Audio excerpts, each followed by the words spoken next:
একটা ট্রেন, অপহরণকৃত শত শত নিরীহ যাত্রী, তাদের মধ্যে সেনা সদস্যও রয়েছে। চারদিক থেকে সশস্ত্র বিদ্রোহীদের চিৎকার, আতঙ্কিত মানুষের আর্তনাদ এবং পাকিস্তানি সামরিক বাহিনীর চরম অপমান। এটা শুধু একটা ট্রেন হাইজ্যাক না, এটা ছিল এক জাতীয় লজ্জা। এবং এখন একটাই প্রশ্ন সবার সামনে ঘুরপাক খাচ্ছে, পাকিস্তান কি সত্যি সত্যি বেলুচিস্তানকে হারাতে বসেছে? দেশটা কি আবারও এক ভয়ঙ্কর বিভক্তির পথে হাঁটছে? এটা এখন আর কল্পনা না, পাকিস্তান এই বাস্তবতার খুব কাছাকাছি চলে এসেছে। কারণ পাকিস্তানের বেলুচিস্তানে ঘটে যাওয়া জাফর এক্সপ্রেস হাইজ্যাক বিশ্বজুড়ে আলোড়ন সৃষ্টি করেছে। বেলুচ লিবারেশন আর্মি বিএলএ, যারা নিজেদেরকে স্বাধীনতাকামী যোদ্ধা বলে দাবি করে, তারা এই ট্রেনটাকে ভয়ঙ্কর আক্রমণ করে দখল করে নেয়। হাইজ্যাক হওয়া 180 জন যাত্রীর বেশিরভাগই পাকিস্তানি সামরিক বাহিনীর সদস্য। কিন্তু এটা শুধু একটা ট্রেন হাইজ্যাক না, এটা ছিল এক শক্তিশালী বার্তা যে বেলুচিস্তান আর চুপ করে থাকবে না, তারা স্বাধীনতা চায়। তারা সরাসরি পাকিস্তান সেনাবাহিনীর সাথে যেন যুদ্ধ ঘোষণা করে। দশকের পর দশক ধরে পাকিস্তানের 44 ভাগ এরিয়ার বেলুচ জনগণ পাকিস্তানের সামরিক বাহিনীর দমনপীড়নের শিকার হয়ে আসছে। একটা প্রদেশ যার খনিজ সম্পদ এবং প্রাকৃতিক সম্পদ পাকিস্তানের অর্থনীতির মূল চালিকা শক্তি, অথচ এখানকার বাসিন্দারা নাগরিক অধিকার থেকেও বঞ্চিত। যদিও কিছু মানবাধিকার কর্মী পাকিস্তান অধিকৃত কাশ্মীর এবং স্বাধীন বেলুচিস্তানের দাবি তুলেছেন, কিন্তু পাকিস্তান সরকার বরাবরই এই আন্দোলনগুলোকে নির্মমভাবে দমন করে আসছে। কিন্তু আসল প্রশ্ন থেকে যায়, পাকিস্তান কি এখনো বেলুচিস্তানকে ধরে রাখতে পারবে, নাকি বেলুচিস্তান এখন একটা আলাদা দেশ হতে চলেছে? কারণ ইতিহাস বলে, দমনপীড়ন যত বাড়ে, প্রতিরোধও তত শক্তিশালী হয়। আর যখন কেউ সত্যিকারের পরিবর্তন চায়, তখন তাকে জানতে হয়, শিখতে হয়, নিজেকে প্রস্তুত করতে হয়। 11 মার্চ 2025 সকাল 9টায় কোয়েটা থেকে পেশোয়ারের উদ্দেশ্যে ছেড়ে যাওয়া জাফর এক্সপ্রেস যখন সিবি জেলায় পৌঁছায়, তখনই ঘটে যায় এক ভয়ঙ্কর ঘটনা। একটা পর্বত দিয়ে ঘেরা অঞ্চল, যা আফগানিস্তান এবং ইরানের সীমান্তের কাছাকাছি অবস্থিত, সেখানেই ট্রেনের রেলপথে বোমার বিস্ফোরণ ঘটানো হয়। ট্রেনের গতি কমে আসতেই 6 জন বিদ্রোহী ট্রেনে হামলা চালায় এবং 6 জন পাকিস্তানি সেনাকে হত্যা করে ফেলে। পাকিস্তানের সামরিক বাহিনী আবারও প্রস্তুতি ছাড়া ধরা পড়ে যায় বেলুচ বিদ্রোহীদের হাতে। তবে জাফর এক্সপ্রেস হাইজ্যাকের পর পাকিস্তানি সেনাবাহিনী কোয়েটা থেকে হেলিকপ্টার নিয়ে তাদের উদ্ধার করতে অভিযানে নামে। কিন্তু এ থেকে স্পষ্ট বোঝা যায়, পাকিস্তান ক্রমেই বেলুচিস্তানের বিদ্রোহ দমন করতে ব্যর্থ হচ্ছে।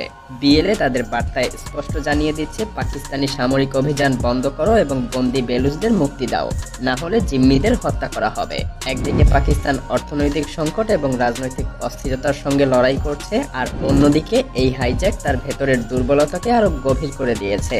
কিন্তু কিভাবে এই পরিস্থিতি এতটা খারাপ হলো? কেন বেলুচিস্তান স্বাধীনতার জন্য লড়াই করছে স্বয়ং পাকিস্তানের সাথেই? এবং কেন পাকিস্তান নিজেদের ধ্বংসের মুখে দাঁড়িয়ে থেকেও সত্যটা স্বীকার করতে পারছে না? আর এর উত্তর পেতে হলে আমাদেরকে একটু অতীত দেখতে হবে। বেলুচিস্তান একসময় একটা স্বাধীন সার্বভৌম রাষ্ট্র ছিল, কিন্তু 1948 সালে পাকিস্তান এটাকে জোরপূর্বক দখল করে নেয়। তারপর থেকে শুরু হয় দমনপীড়ন, গুম, বিচার বহির্ভূত হত্যা। সামরিক অভিযানের মাধ্যমে প্রতিনিয়ত বেলুচদের দমিয়ে রাখা হয়েছে। অথচ পাকিস্তানের সবচাইতে বড় এবং প্রাকৃতিক সম্পদে সমৃদ্ধ হওয়া প্রদেশ হওয়া সত্ত্বেও বেলুচিস্তান পাকিস্তানের অর্থনীতিতে মাত্র 4% অবদান রাখে। তাহলে এই সম্পদের লাভ আসলে কে পাচ্ছে? নিশ্চিতভাবেই বেলুচ জনগণ পাচ্ছে না, কারণ তারা এই থেকে লাভবান হলে পাকিস্তানের অন্যতম দরিদ্র প্রদেশ হয়ে তারা থাকতো না। তাছাড়া বেলুচদের উপর পাকিস্তানের সামরিক শোষণই যেন যথেষ্ট ছিল না। পাকিস্তান আরও এক ধাপ এগিয়ে তাদের ভূমি যেন চীনের হাতে তুলে দিয়েছে চীন পাকিস্তান অর্থনৈতিক করিডোর সিপিইসি প্রকল্পের মাধ্যমে। আর এতেই বেলুচ জনগণের ভয়, তারা ধীরে ধীরে নিজেদের মাটিতেই সংখ্যালঘুতে পরিণত হচ্ছে। কারণ চীন এই অঞ্চলে হাজার হাজার শ্রমিক এবং নতুন বসতি স্থাপনকারীদেরকে পাঠাচ্ছে।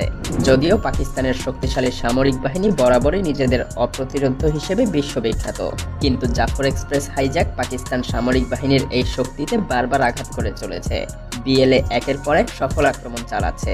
আর তাই এখন সহজেই প্রশ্ন ওঠে যে নিজের দেশের সৈন্যদেরকে নিরাপত্তা দিতে পারে না, সে কিভাবে একটা পুরো জাতিকে শাসন করার দাবি করতে পারে? কারণ বেলুচ বিদ্রোহীদের হাতে এই প্রথম পাকিস্তানের সামরিক বাহিনীর উপরে হামলা হয়নি, এমনটা সেখানে প্রায়ই ঘটে। যদিও বেলুচিস্তানের ভয়ঙ্কর ভূপ্রকৃতি যে কোনো দেশের সেনাবাহিনীকে সহজেই দুর্বল করে দেয়। এখন পাকিস্তানের সবচাইতে বড় দুশ্চিন্তা হলো, যদি বেলুচিস্তান কোনোভাবে স্বাধীন হয়েই যায়, তবে এর প্রভাব পাকিস্তানের জন্য বিধ্বংসী হবে নিঃসন্দেহে। কারণ এতে পাকিস্তান তার মোট ভূখণ্ডের প্রায় 44% হারাবে। একই সঙ্গে হারাবে বিশাল পরিমাণ খনিজ সম্পদ, জ্বালানি সম্পদ এবং আরব সাগরের গুরুত্বপূর্ণ প্রবেশপথ। শুধু তাই না, এর ফলে সিন্ধু এবং খাইবার পাখতুনখোয়ার মতো অঞ্চলগুলোতেও স্বাধীনতার দাবিতে আন্দোলন শুরু হতে পারে। হ্যাঁ, পাকিস্তানের সবচাইতে বড় ভয় হলো যদি বেলুচিস্তান আলাদা হয়ে যায় তাহলে পুরো দেশটাই যেন টিকে থাকবে কিনা সেটাই অনিশ্চিত হয়ে পড়বে। কারণ প্রতিনিয়ত বেলুচিস্তানে পাকিস্তানের নির্মম সামরিক নীতি ব্যর্থ হয়ে আসছে। সেই সাথে পাকিস্তানের অর্থনীতি প্রায় ধ্বংসের পথে, আর এখন তারা নিজেদের ভূখণ্ডের উপরেও নিয়ন্ত্রণ হারাচ্ছে। তাছাড়া এই জাফর এক্সপ্রেস হাইজ্যাক কোনো সাধারণ ঘটনা না, এটা এক শক্তিশালী সতর্কবার্তা পাকিস্তানি সেনাবাহিনীর জন্য। এখনো সময় থাকতে পাকিস্তানের উচিত বেলুচদের অধিকার ফিরিয়ে দিয়ে পুরো দেশে শান্তি প্রতিষ্ঠা করা। পাকিস্তান সেটা আদৌ করবে কিনা সেটা সময়ই বলে দিবে। এখন প্রশ্ন থেকে যায়, পাকিস্তান কি বেলুচিস্তানকে ধরে রাখতে পারবে, নাকি বিশ্ব শিগগিরই স্বাধীন বেলুচিস্তানের জন্ম দেখবে?